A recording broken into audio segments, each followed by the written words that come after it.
mais referências, se abra para outras possibilidades que tentem ultrapassar esse viés, né, do serviço social na administração dos serviços sociais.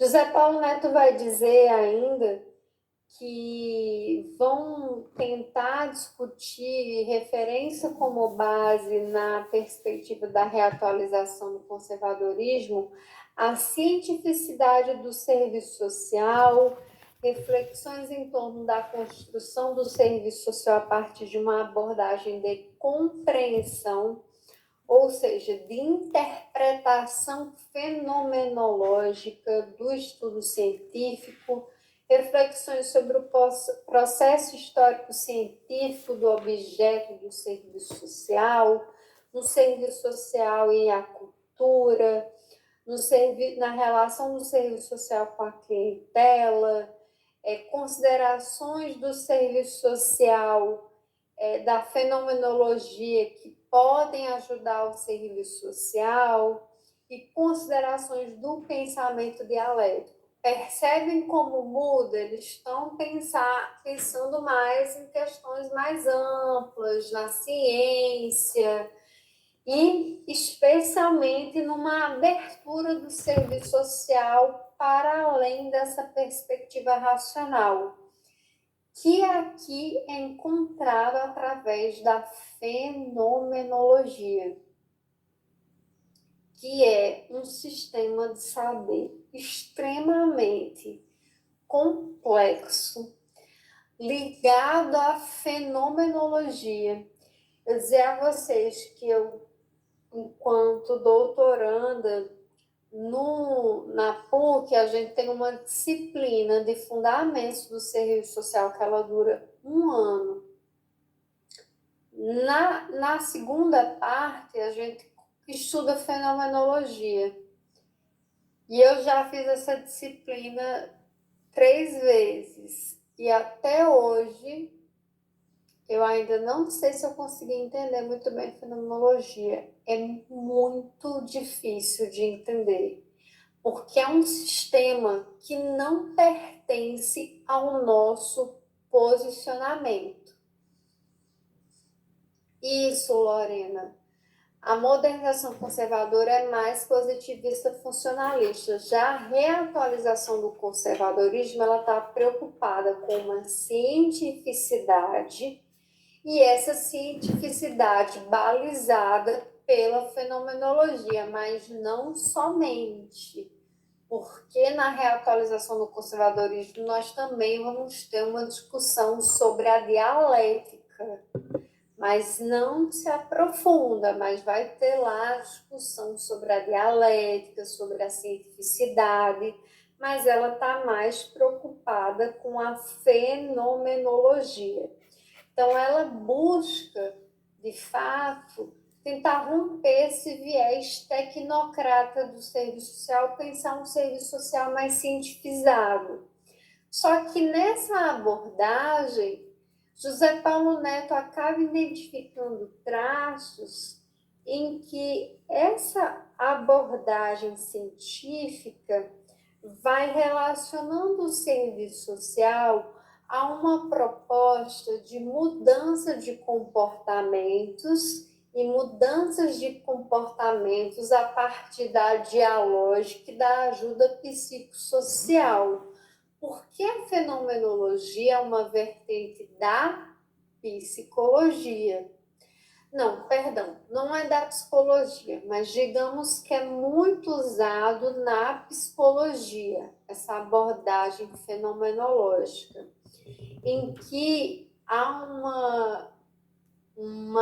um crédito, digamos assim, da mudança do sujeito. O sujeito, ele tem que transformar-se. Então, é muito do indivíduo essa mudança. E isso lembra o quê?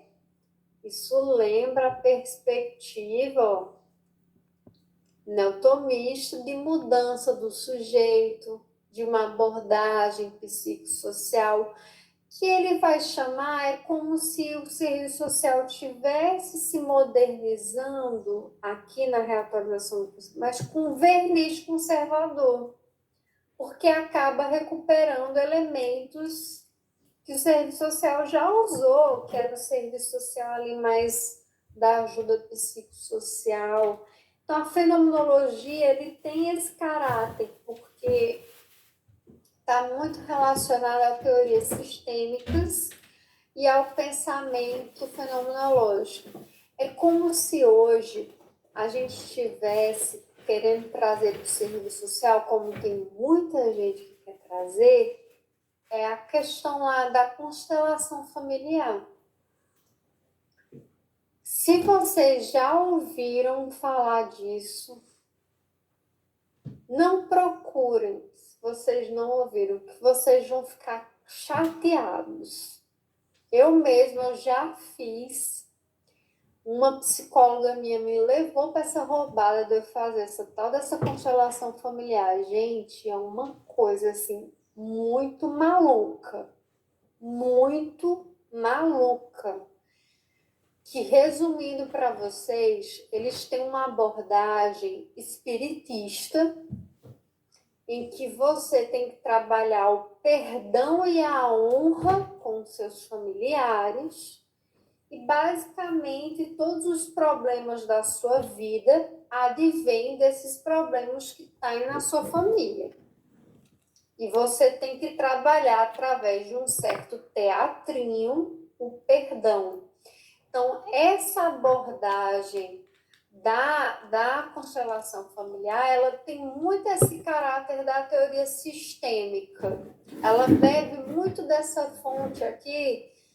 Não é a mesma coisa que fenomenologia, mas está muito perto, para vocês tentarem fazer alusão a uma coisa mais concreta e mais atual aos dias de hoje.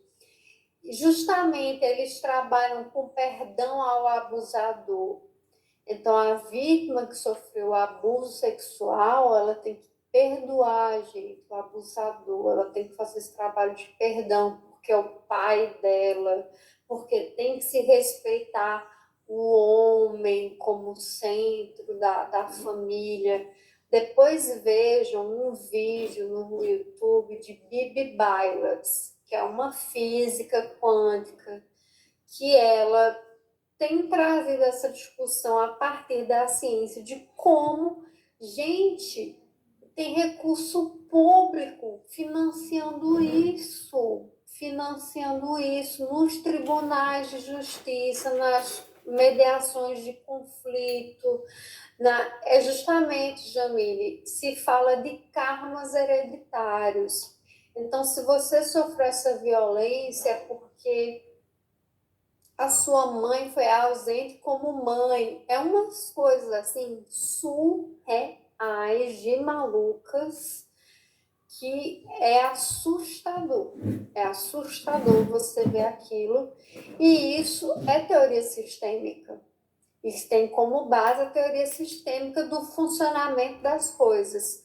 Então, não, a fenomenologia é isso. Não, mas é bem parecido, viu? É bem parecido, mas com uma outra abordagem, que é da ajuda psicossocial, da mudança do sujeito a partir da psique. Então, a fenomenologia está muito ligada a isso, e a reatualização do conservadorismo também. É basicamente uma defesa das práticas profissionais muito face a face, né, da mudança comportamental, que José Paulo Neto vai chamar de uma nova roupagem do conservadorismo. Não, gente, só de falar desse trem da constelação familiar e que eu vejo meu dinheiro financiando um negócio desse, de ter que fazer vítima perdoar abusador para poder... Não, isso eu fico em xeque, porque isso não tem nenhuma validação científica, gente. É o Estado patrocinando uma coisa que, como bem alguém colocou aí, foi criado por um cara nazista, entendeu? Isso é muito parecido com algumas coisas da alienação parental, que também é algo que não tem evidência científica, criado por um cara que escreveu muitas obras para validar a pedofilia, sabe? É muito maluquice. Tem muita gente maluca. É muito doido. Enfim, então esse recurso à fenomenologia é uma característica da reatualização do conservadorismo. E a fenomenologia ela é muito diferente do positivismo e e do funcionalismo, porque a fenomenologia ela tem mais essa abordagem baseada, né, no pensamento do Husserl, do Heidegger, da dialógica, da ajuda psicossocial. Ela não está muito preocupada com o processo técnico, rotina, formal, administração. Ela está preocupada mais com o processo do diálogo, da mudança comportamental, da ajuda psicossocial. Essa aproximação dialética foi a aproximação do pensamento da dialética, de como é o pensamento dialético. Perceba, mas não de como é o pensamento marxista, viu? É de como é o pensamento dialético, porque vocês sabem que a dialética ela é anterior ao marxismo. Era uma corrente da filosofia que nasce lá com Epicuro, né, que fala, uma vez que se banha no rio, o rio não será o mesmo, eu não serei o mesmo, que era uma discussão filosófica que depois o Hegel retomou e depois o Marx retomou. Então, a proposta da reatualização do conservadorismo era discutir a dialética, não o marxismo. Dialética como um instrumento de raciocínio em que você sempre vê as contradições, que você sempre pensa na essência do processo, na mudança do processo a partir das relações também, enfim, mas há bastante como característica principal da reatualização do conservadorismo é ainda a fenomenologia, embora a gente veja também a questão da dialética. Porque a escola de São Paulo, ela questionou muito essa questão da fenomenologia, que foi trazida pela Escola do Rio de Janeiro. A Escola de São Paulo não sentia que isso era muito necessário, a fenomenologia, ela sentia que o serviço social tinha que estudar mais a formação social do Brasil, que foi a perspectiva que acabou sendo predominada. Então, olha só o que traz aqui essa citação.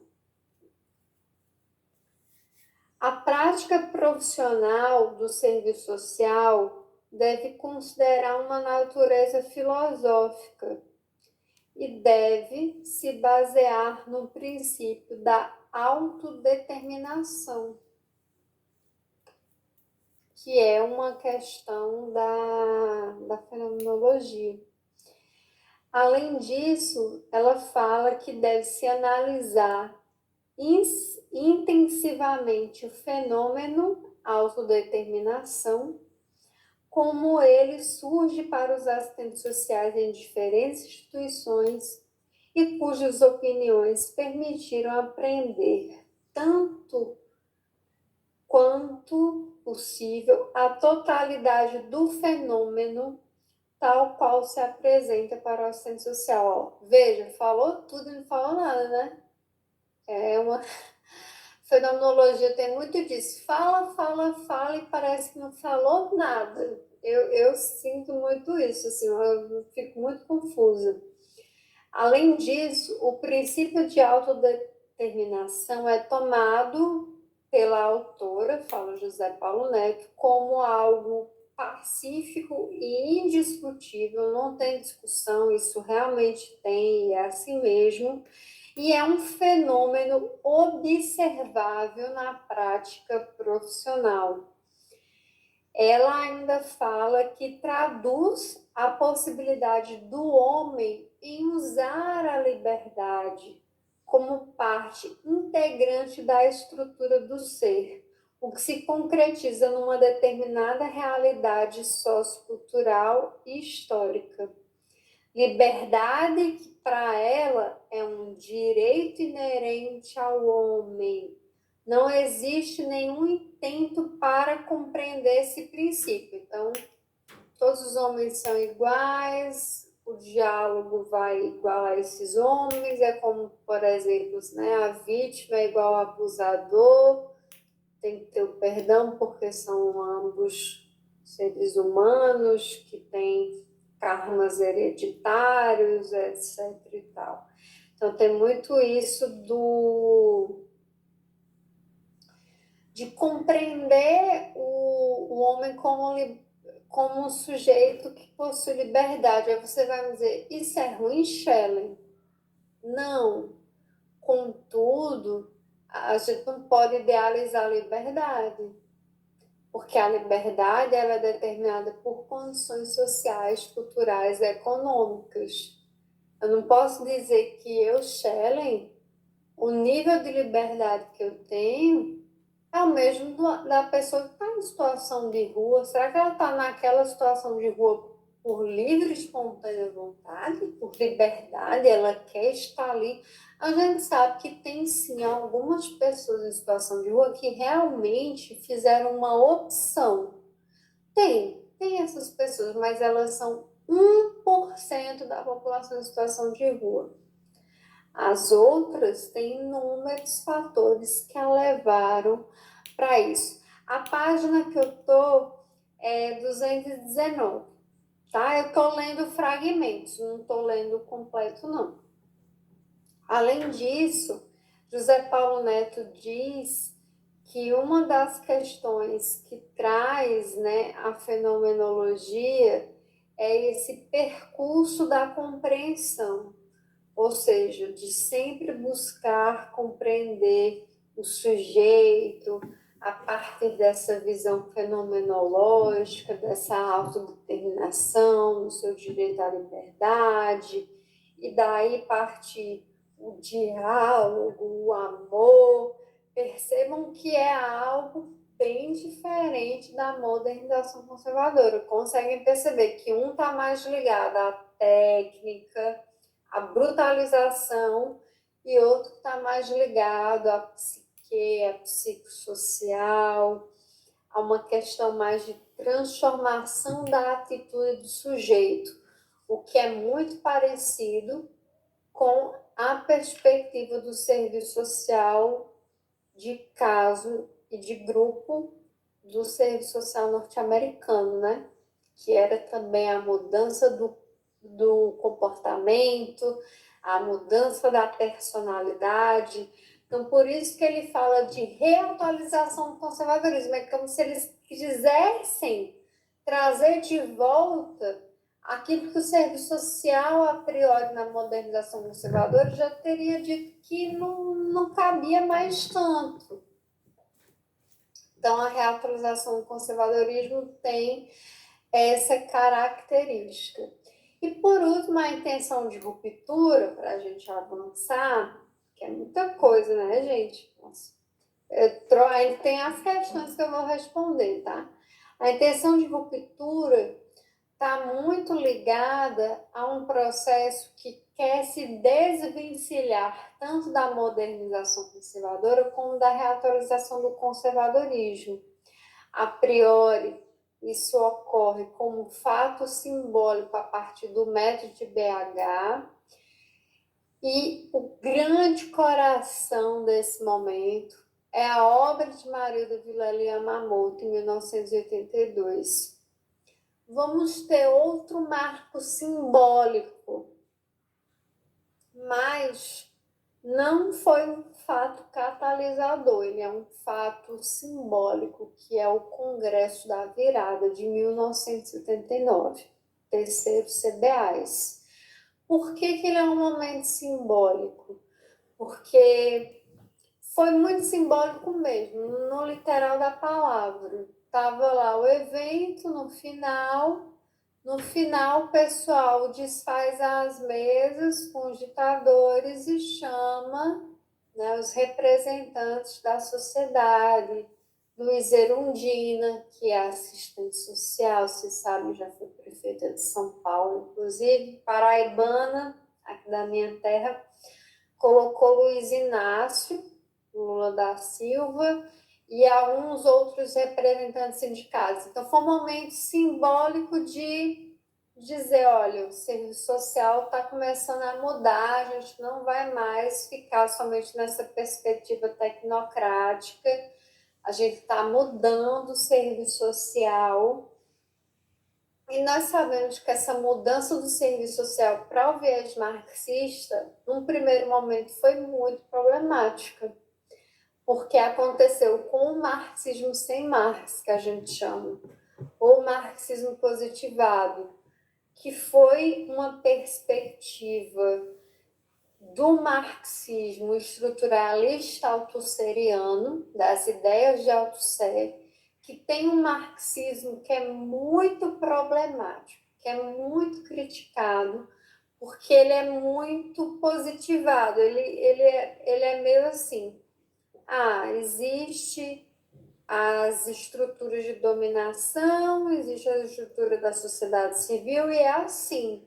Quando o marxismo ele vê tudo de uma forma, é tudo mais bagunçado, porque a realidade é bagunçada, e o marxismo tem essa leitura bagunçada de que sociedade civil tem elementos de Estado e o Estado tem elementos da sociedade civil, e isso é uma grande contradição que estão o tempo todos em disputa e acúmulo de forças de classe.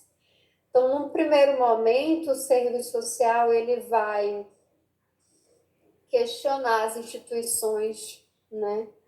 É a expressão, é como se o serviço social jogasse, tem uma autora que usa essa expressão, nunca sei o nome dela, é como se jogasse a banheira com água e o menino junto, ao invés de jogar só a água e guardar o menino.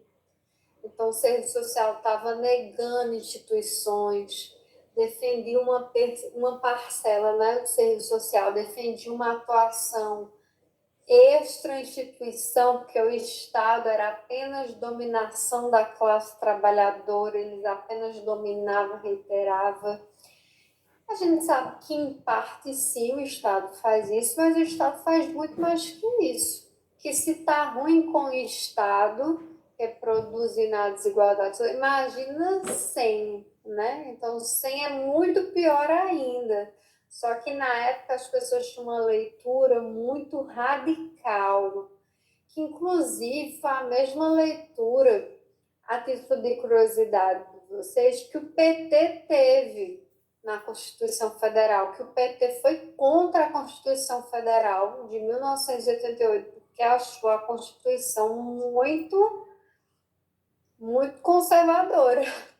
Imagina a gente querendo defender hoje umas coisinhas lá da Constituição, tem gente que não quer, né? Porque acha a Constituição da gente muito progressista, mas para a época, imagina, a gente estava saindo da ditadura militar, entrando em descaso, vários movimentos crescendo no Brasil, assim, querendo descalar a boca de 21 anos de silenciamento.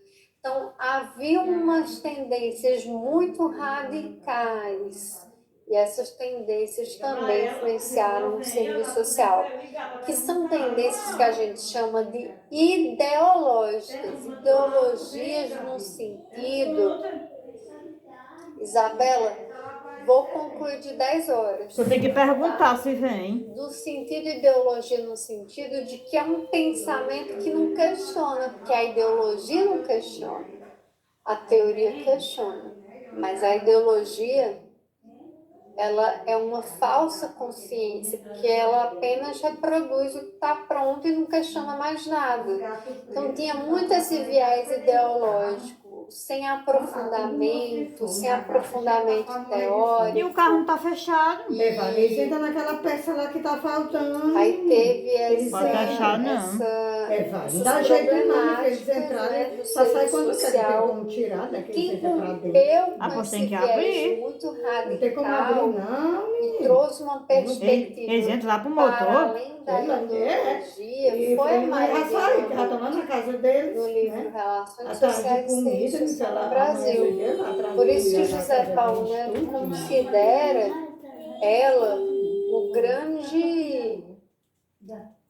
o grande marco é essa obra dela, que foi uma pesquisa de anos. Ela começou em Filme é 1978 verdade. E ele não tá nem e aí, só tá com publicou 23 em dias. Ele parece que não é 1982. certo, porque é igual o Matheus. Com Raul de Carvalho, né, que é o livro junto com ela, Parece que não é em que certo ela também. escreve a primeira parte e ele escreve a segunda, mas também os dois escreveram um pouco juntos. Mas tem ali todo um caldo que hoje vocês já conhecem, que ela vai trazer o que é mercadoria, ela vai trazer o que é exploração, ela vai trazer o que é produção, o que é reprodução das relações sociais, que hoje já virou caldo cultural. A gente meio que sabe já. Mas na época ninguém tinha esse conhecimento tão maturado de um processo assim, de serviço social. Não é à toa o mestrado dela é em ciências sociais, porque no serviço social não se tinha essa discussão. Então é a Marilda que vai trazer isso de uma forma assim muito profunda, inclusive sendo uma crítica ao radicalismo, que ela vai fazer essa crítica no livro Serviço Social e Conservadorismo, criticar as tendências messiânicas, as tendências fatalistas e o serviço social alternativo. Lembram que era aquele serviço social que queria agir para além da instituição. Porque a instituição ela só nega direito, mas a instituição lá é importante também. E o marxismo compreende a instituição de forma contraditória. Ao mesmo tempo que ela corrobora para a manutenção do status quo, ela garante que uma grande parcela da população tenha condições mínimas de vida, dignidade, alimentação. Então, é a contradição que é a grande característica do método em Marx, que estava ausente por uma parcela muito radical. E essa parcela radical ainda influenciou o Código de 1986, que era um código muito ideológico. Não à toa a gente teve a revisão em 93, que foi um código que ele é ideológico, mas ele é também teórico, ele é estruturado. No Código de 86 tinha lá liberdade, democracia, mas como que o assistente social vai objetivar, concretizar a liberdade no cotidiano profissional? O Código de Ética de 93 trouxe a resposta, por exemplo, se abstendo de práticas de censura lá na relação com o usuário, entendeu? Aquelas relações, elas vão concretizando o princípio. O Código de 86 era ausente disso porque ele tinha ainda um pouco dessa perspectiva meio que idealista, sabe? Dos processos e das coisas. Então, essas são as três vertentes correntes do movimento de reconceituação. A primeira, balizada pela perspectiva positivista funcionalista, a segunda pela perspectiva mais científica, com base na fenomenologia, na ajuda psicossocial, na dialógica, e a terceira, que é onde de fato a reconceituação acontece, a mudança, a clivagem muda completamente, é na intenção de ruptura, que tem como marcos o método BH, com todas as questões que eu falei para vocês, depois na obra da Marilda Yamamoto. Essa obra da Marilda que ele está trazendo como referência é o livro Relações Sociais e Serviço Social no Brasil, que é aquele que tem a foto das pioneiras na capa, as primeiras assistentes sociais, em que lá ela vai trazer as categorias do capitalismo, ela vai trazer o que é reprodução, o que é divisão social e técnica do trabalho, o que é questão social como objeto do trabalho, as primeiras escolas, a formação, as primeiras leis sociais. É esse livro que é o marco para ele, né, da intenção de ruptura, e que daí, né, vai desatar vários outros processos que a gente vive até hoje, né, a lei de regulamentação, o Código de Ética de 93, as diretrizes curriculares da ABEPS, e por aí vai. E aí, gente, vocês estão se sentindo mais seguros agora? A aula somou aí ou não? Qual a dúvida de vocês? Me contem. Não me escondam nada.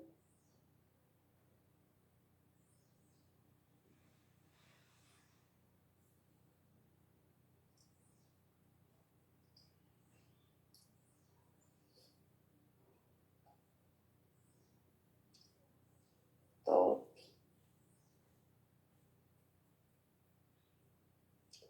Não, esse assunto é muito longo, mas eu acho, gente, que isso aqui dá para a gente responder as questões, certo? Dificilmente uma questão vai passar disso aqui, vai ficar nisso aqui, isso, movimento de reconceituação, tá? Claro que fundamento social é um mundo.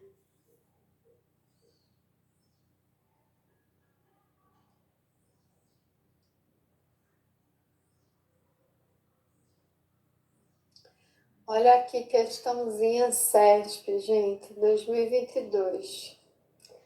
No âmbito do serviço social, a intenção de ruptura, a modernização conservadora e a reatualização do conservadorismo são apontadas para além da renovação latino-americana como os 3 eixos renovadores do país.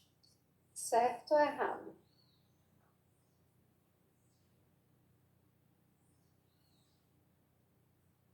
Certo.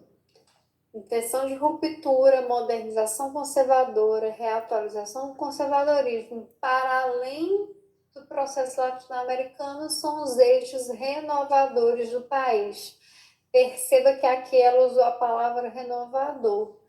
As bancas, elas vão brincar com isso, gente, porque não é algo que assim, não é muito consensual, não, certo? Esses negócios da renovação, da reconceituação, porque há muitos questionamentos à obra do Zé Paulo, viu, gente? Essa obra é muito criticada. Tem outros intelectuais já escrevendo, a própria Marilda, né, que vocês sabem que tem uma treta histórica aí, do ex-casal, né? Infelizmente terminaram. Eu shippo eles, gente. Eu acho que eles nunca deveriam ter terminado.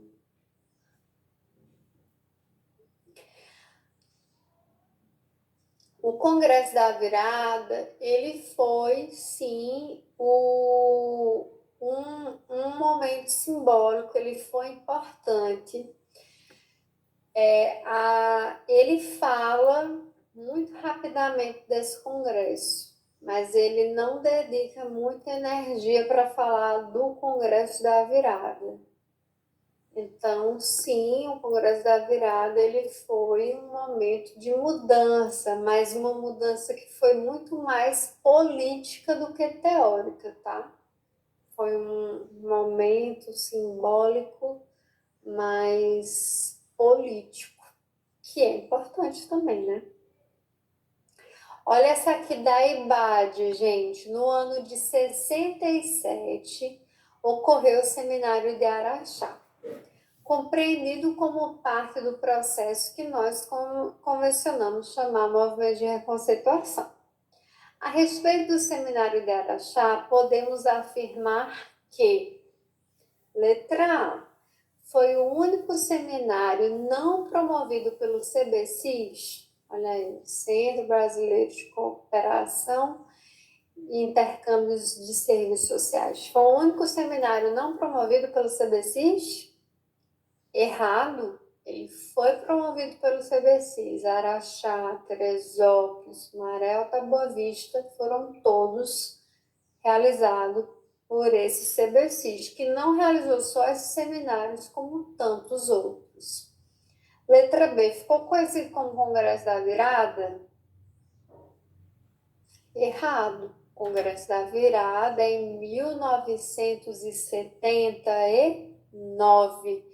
É o terceiro Congresso Brasileiro de Assistentes Sociais que aconteceu em São Paulo. C. Resultou em um documento que remetia a uma elaboração teórica do serviço social ligada à vertente da intenção de ruptura?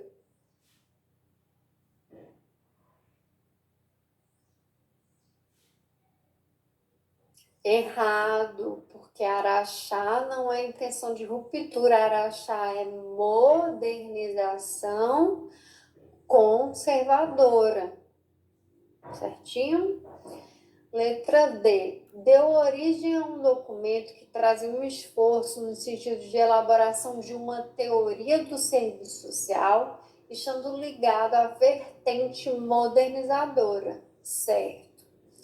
Uma grande preocupação, e como esses seminários foram conhecidos, foram chamados seminários de teorização.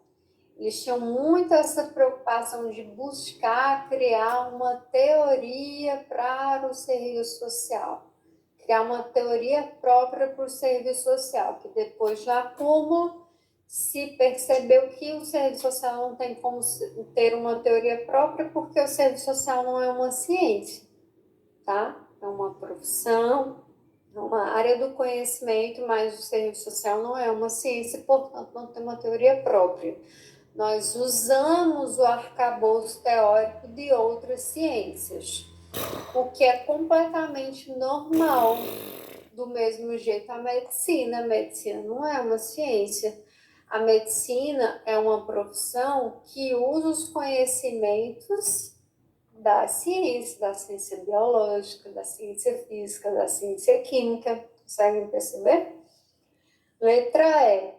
Consolidou a abordagem fenomenológica. Errado, porque a abordagem fenomenológica é de que seminário, gente?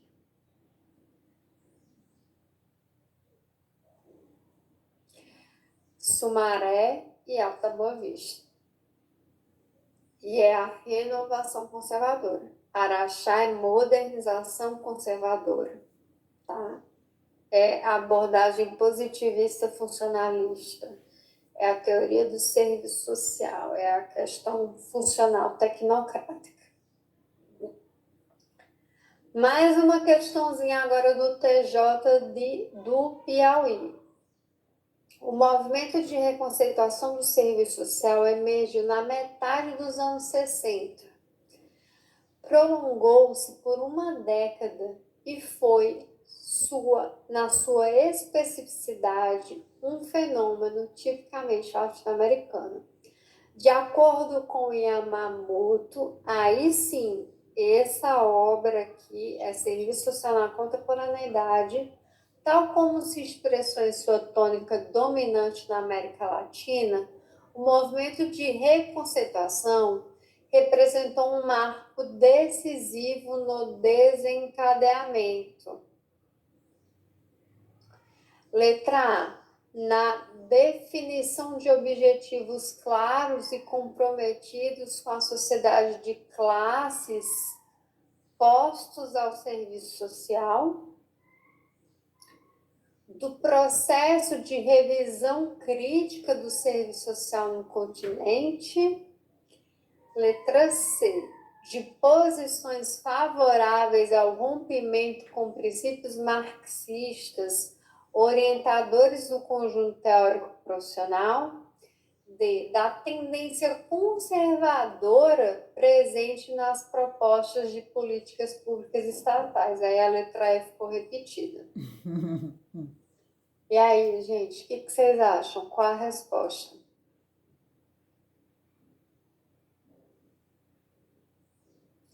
Letra B. É um processo de revisão crítica do serviço social no continente. A crítica, gente, não é só a crítica marxista, não. Existem várias críticas. Eles fizeram uma crítica no início, se consolidou depois da intenção de ruptura, era uma crítica com problemas, mas foi uma crítica, sim, ao serviço social tradicional. Tinha muito essa preocupação de criticar o serviço social tradicional e pensar para além dele. Não se tinha nas discussões esse compromisso de classe, não é algo que estava lá presente. Além disso, também ninguém estava muito preocupado a priori com os princípios marxistas ou romper com esses princípios. Quando eles apareceram, foram eles, na verdade, que se tornaram hegemônica.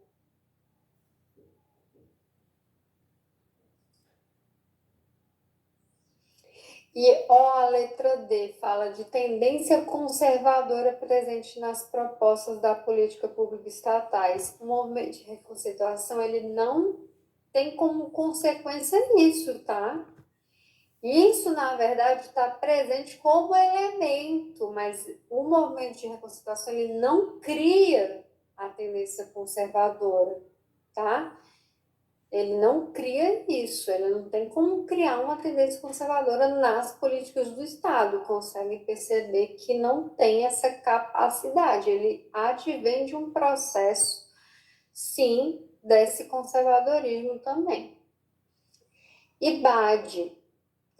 A apropriação do marxismo no serviço social brasileiro latino-americano no contexto do movimento de reconceituação ocorre a partir da vertente denominada intenção de ruptura. Sobre esta primeira apropriação do marxismo na categoria profissional, podemos afirmar que, letra A, trazem um significativo aprofundamento do marxismo do ponto de vista teórico. Olha, atenção ao enunciado. Esta primeira apropriação do marxismo, estou falando da primeira apropriação que a categoria teve do marxismo, trazia um significativo aprofundamento, trazia, gente. A primeira apropriação, não. Era um marxismo sem Marx, era um marxismo positivado. Possuía a influência do cientificismo e do formalismo metodológico presente no marxismo althusserano, referência a Louis Althusser, um filósofo francês cuja leitura da obra de Marx vai influenciar a proposta marxista do serviço social nos anos 80 e 90 e o MED BH. Vamos para a letra C. Estava influenciado pela teoria positivista estruturalista e uma abordagem ainda conectada a uma perspectiva conservadora. Não estava relacionada a uma abordagem conservadora, mas nós podemos dizer que havia um certo positivismo nesse marxismo, mas a gente não pode dizer que ele era totalmente influenciado. Aí aqui a questão fala que é como se fosse totalmente, e ainda tem a questão conservadora. Não, era crítico, era progressista, mas era o chamado marxismo sem Marx, com uma perspectiva mais positivada. Então, não é a letra C. Letra D. Ficou conhecido como marxismo sem Marx, pois possui influência de Comte, referência a Auguste Comte, filósofo francês, cuja leitura da obra de Marx vai influenciar a proposta do marxista do serviço social dos anos 60 e 70 do MET BH. Augusto Comte é de que perspectiva, gente? Vocês lembram? Positivismo. Augusto Comte é o pai do positivismo.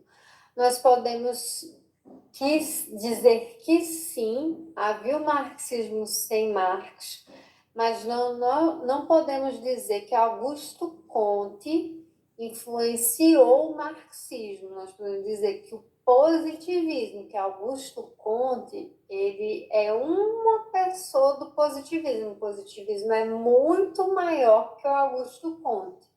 Tá? Então, não foi o Augusto Comte que influenciou esse marxismo sem Marx. Foi, na verdade, uma leitura não direta da obra de Marx, mas de intérpretes da obra do Marx. Por isso que é chamado de marxismo sem Marx, e porque essas pessoas queriam deixar o marxismo muito... transformar o marxismo tipo numa cartilha, o que não é possível no método em Marx. Então, a letra D também está errada. Além disso, tem a questão aí da data dos anos 60, né? Que o marxismo ele não influencia nos anos 60 o serviço social. Letra E. Possui influência do formalismo metodológico presente no marxismo altusseriano, referência a Louis Althusser, filósofo francês, cuja leitura da obra vai influenciar a proposta marxista do serviço social nos anos 60 e 70. E aí, gente, qual a resposta correta? A C. Letra B ou letra E?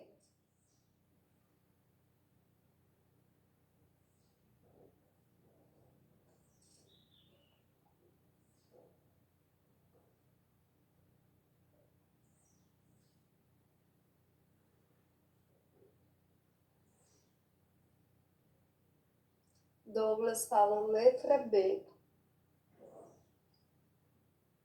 Alguém falou letra E ainda ou não?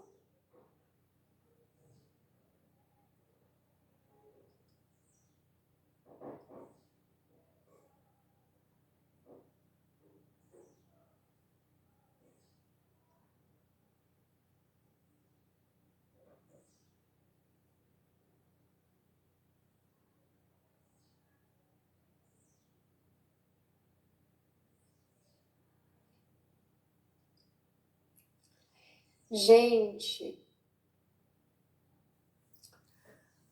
o Althusser, vocês acham que ele influenciou nos anos 90?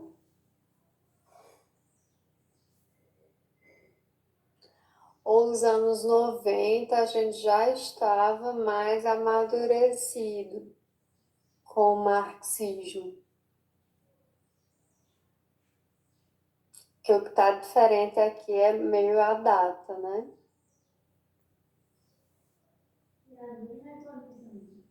Vou.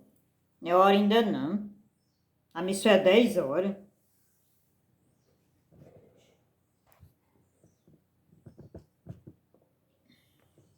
A resposta, gente, é a letra E, certo?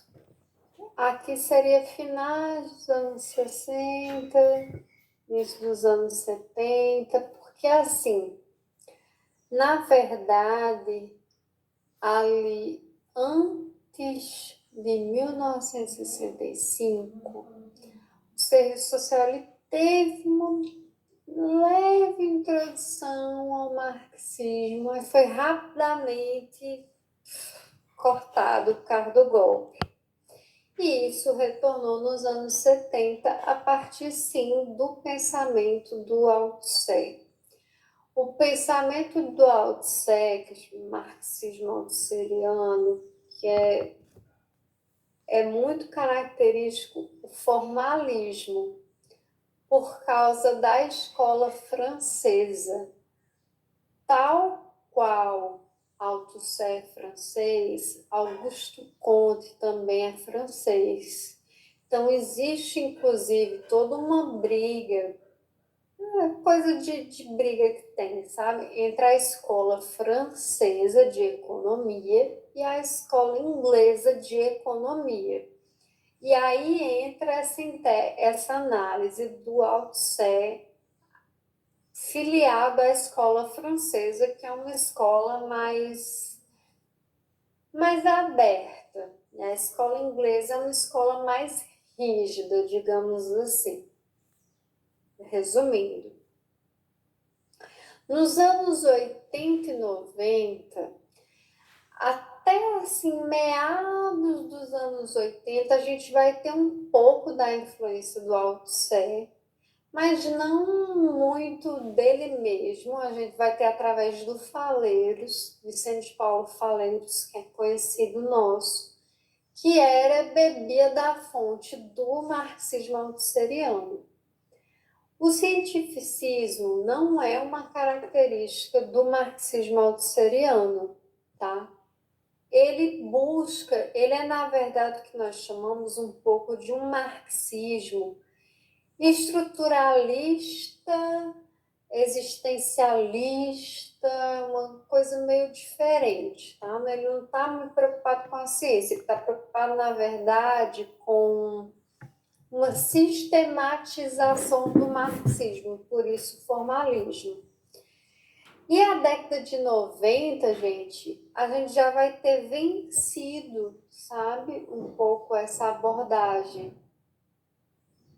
Até no final de 80 a gente já não vai estar muito assim, a gente já vai estar realmente com a dominância da obra de Yamamoto. Yamamoto ela vai bombar. Então, 80, 90, nos 2000 até agora, Yamamoto rainha, os outros nadinha. Tem o José Paulo Neto, né, que eles têm a discordância deles lá, enfim, mas não são discordâncias de fundo, tá? Tem uma discordância aqui e acolá sobre a tese do sincretismo. Mas desde 82, a obra de Yamamoto, ela influencia tudo, gente. Ela influenciou as diretrizes curriculares da ABEPS. Tem muita gente que, inclusive, discorda. Vocês sabem, toda aquela polêmica, né? Que Yamamoto chamou serviço social de trabalho. Tem a galera que diz que serviço social não é trabalho, serviço social é praxe. Mas acabou que, tipo, a Yamamoto, ela conseguiu dominar desde 82, desde que ela publicou a obra. Então, Althusser 60, 70. Antes de Yamamoto, sim, esse marxismo sem Marx. Depois de Yamamoto, um marxismo mais chamado fidedigno ao Marx. Questão CESP. Os documentos de Araxá e Teresópolis, resultantes dos congressos profissionais realizados nas respectivas cidades, são marcos do movimento de renovação do serviço social, que ela já chamou renovação. Assinale a opção que corresponde à perspectiva modernizadora que os referentes documentos representam. Essa aqui tá de graça, nem sei o que eu coloquei, gente. Ai, meu Deus. E aí, gente, qual a resposta dessa? Eu coloquei assim, nem percebi que tava tão fácil. Qual é a opção que corresponde à perspectiva modernizadora? Reatualização do marxismo? Não. Araxá e Teresópolis não tem nada de marxismo. Modernização da fenomenologia? Não. Fenomenologia é Sumaré, Alta Boa Vista. Ruptura do neotomismo, a gente meio que assim não está lá declarado. Intenção Rompemos crítica. com o neotomismo, né? Acho que não. Intenção crítica, José Paulo Neto nunca usou essa palavra, ele usou É intenção de modernização ruptura. conservadora. Modernização conservadora. É essa a nomenclatura que José Paulo Neto dá. A perspectiva modernizadora. Modernização conservadora. Então, letra E. Fácil, né, gente? Ou não? Dava para confundir essa? Não, né? É isso, gente. Essas são as questões que eu trouxe. E qualquer dúvida, estou à disposição.